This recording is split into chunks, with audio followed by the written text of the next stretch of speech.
Masih bersama saya Dosi Elvian dalam Kompas Aceh. Saudara, Pangdam Iskandar Muda Maijen TNI Muhammad Hasan melakukan kick-off tanda dimulainya Liga Santri Piala Kasat tahun 2022 wilayah Aceh di Stadion Harapan Bangsa Banda Aceh.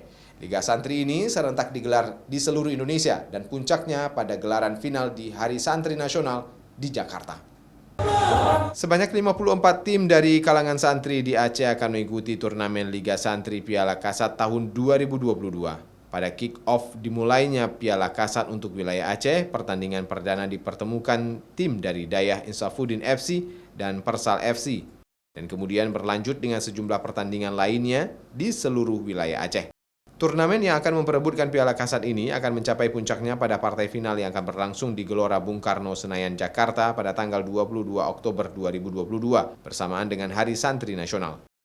Pangdam Iskandar Muda mengatakan ajang besar ini melibatkan lebih dari 1.500 tim dari kalangan santri di seluruh Indonesia. TNI AD khususnya sangat konsen terhadap sepak bola dan akan mencari bibit-bibit pemain sepak bola dari kalangan santri.